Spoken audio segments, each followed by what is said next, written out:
नमस्कार मित्रांनो, घरचा तंत्र या चॅनलमध्ये सर्वांचं स्वागत आहे. आज तुम्हाला जी माहिती आहे ती माहिती तुम्हाला 9 घरं, एखाद्या माणसाचे 9 घरं जर बिघडले, 9 घरं पॉकेट ह्याची माहिती देणार आहे. बघा, ही पॉकेट आहे आणि ह्याच्यामध्ये पंचधातूचे 4 खिळे आहेत. हो का, ही त्याची दिसते तुम्हाला. ही पंचधातूचे 4 खिळे आहेत आणि बाकीच्या सर्व 9 घराच्या वनस्पती आहेत. तर 9 घरं जर माणसाचे बिघडले तर माणसाला भरपूर असा काही त्रास होतो. शनी जर बिघडला तर माणसाच्या पोटात दुखायला लागतं.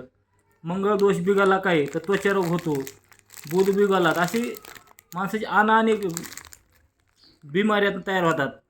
म्हणून सर्व तुमचे 9 घरं शांत झाल्यानंतर माणूस निरोगी राहतो, कुठला त्याला आजार होत नाही. आणि निरोगी राहण्यासाठी तुम्हाला ही पॉकेट वापरायचे 9 घराचं.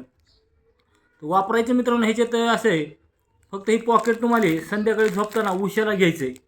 9 घरं पॉकेट तुमचं संध्याकाळी उशिराली घेऊन झोपायचं आणि दिवसभर तुम्ही देवारे पैसे ठेवून द्यायचे. ह्याच्यापासून काय होतं, एखाद्याच्या शरीरामध्ये नकारात्मक शक्ती जरी असली, राहू, केतू आणि शनी, ही 3 घरं जर बिघडले तर त्या माणसाच्या शरीरामध्ये निगेटिव्ह ऊर्जा राहते. मग ती जर घरं बदलायला 6 महिने जातात आणि 6 महिन्यात ती पण एकदम ही 3 घरं लेवल आल्यानंतर शरीरातली नकारात्मक शक्ती निघून जाते आणि माणूस सुखी होतो, आजाराला बळी पडत नाही. दुसरी गोष्ट मित्रांनो, 9 घरं शांत झाल्यानंतर तुमचा एक तुम्ही कुठला घरं नीट केला की दुसरा बिघडतो, दुसरा नीट केला की तिसरा बिघडतो. त्याच्यामुळे आपल्याला 9 घराचा जप करायचा आहे. ही पॉकेट घेऊन आपलं अमावस्या, पौर्णिमा, शनिवार ज्या टायमाला भेटेल त्या टायमाला तुम्हाला होईल तेवढा 9 घराचा जप केला की 9 घरं तुमचे जर लेवल आले तर कुठलाही त्रास होत नाही. तरी 9 घराचं पॉकेट आहे आणि त्याच्यापासूनच 9 घर तुमचे जर लेवल आले तर माणसाच्या महागातली पनवती असेल ती निघून जाते, दरिद्री असेल ती निघून जाते, काय आहे 9 घराचा फेरा असेल ती निघून जातो. तरी 9 घरं पॉकेट प्रत्येकाला भेटणार आहे. तर आता आपल्यापाशी इकडे एकच पॉकेट राहिलेलं आहे, तर हे पॉकेट आपल्याकडे येते. तर ह्याचे सगळ्या वनस्पती आहेत मित्रांनो, बाकी काहीच नाही. या काही सगळे असे वनस्पतीचे मुळं, कुणाचे बिया, कुणाचे फळं, कुणाचे पानं, कुणाचे असे अलग अलग ह्याचे फक्त हे येतं. आणि ह्याच्यामध्ये ह्या पॉकेटमध्ये तर प्रत्येक पॉकेटमध्ये थोडा ह्याच्यामध्ये पारा दिलेला असतो थोडासा. कारण पारा ही रात दिवस झोप नाही पाऱ्याला, रात दिवस काम करीत असते. म्हणून ही 9 घरं पॉकेट म्हणतात काही ठिकाणी संरक्षण पॉकेट म्हणतात.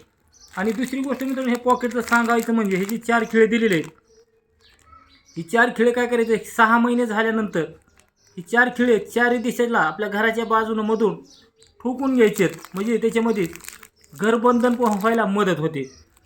एखाद्याचं घर भाड्यानं असलं तर वरी ह्या खिळ्याला इथं छिद्र दिलेले आहेत. हो का, ह्या छिद्राला दोरी बांधून तुम्ही घरात टांगून पण ठेवू शकतात 4 दिशेला 4.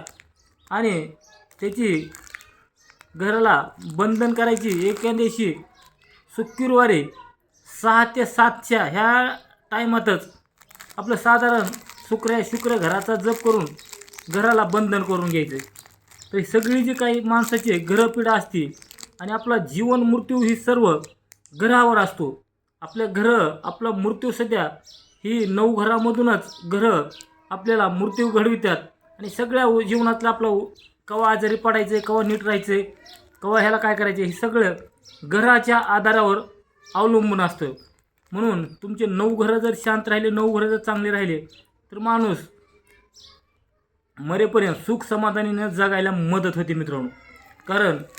कारण एखादा आपत्कालीन जर कुठला एखाद्या माणसाचा ॲक्सिडेंट काय घडवायचं म्हणलं तर राहू, शनी, केतू यांचा बिघड झाला की ते माणसाचा अपघात करतात आणि माणसाचा नाही ती गोष्टी घडून जातात जीवनात.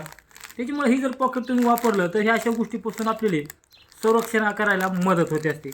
चला मित्रांनो, जेवढा होईल तेवढा व्हिडिओ शेअर करायचा आहे, लाईक करायचं आहे. 9 घरं पॉकेट तुम्हाला ज्याला लागेल त्याला भेटणार आहे.